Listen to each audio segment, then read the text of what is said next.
मध्यरात्री पोलीस बंदोबस्त मोठ्या प्रमाणात वाढवण्यात आला होता। गेल्या 4 दिवसांपासून मुंबईमध्ये तगडा पोलीस बंदोबस्त ठेवण्यात आलाय। याचा आढावा घेतला आमचे प्रतिनिधी विकास मिरगणे यांनी।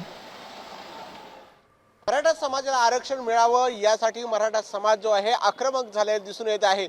मी आहे मध्यरात्री झालेली आहे, आपण पाहू शकतात मी आझाद मैदानाच्या मुंबई महानगरपालिकेचे हेडक्वार्टर आहे या ठिकाणी आहे। आपण पाहू शकतात मध्यरात्री झाल्यानंतर नवी मुंबई पोलिसांनी जे आहे ते मोठ्या प्रमाणात बंदोबस्त लावल्या दिसून येत आहे। याच आझाद मैदानाच्या दिशेने जे आहे संपूर्ण बॅरिकेड्स लावण्याचं काम सध्या सुरू झालेलं आहे।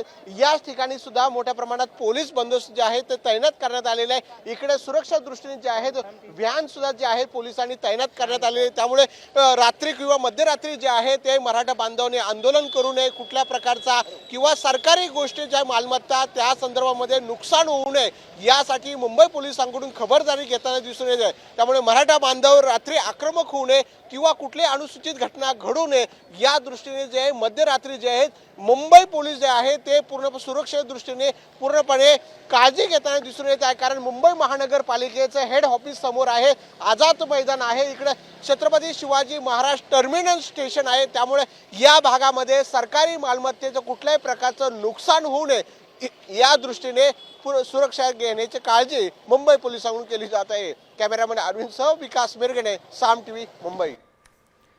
आता isakal.com आहे देशातील नंबर 1 ची मराठी न्यूज वेबसाईट। प्रत्येक अपडेटसाठी isakal.com ला नक्की भेट द्या।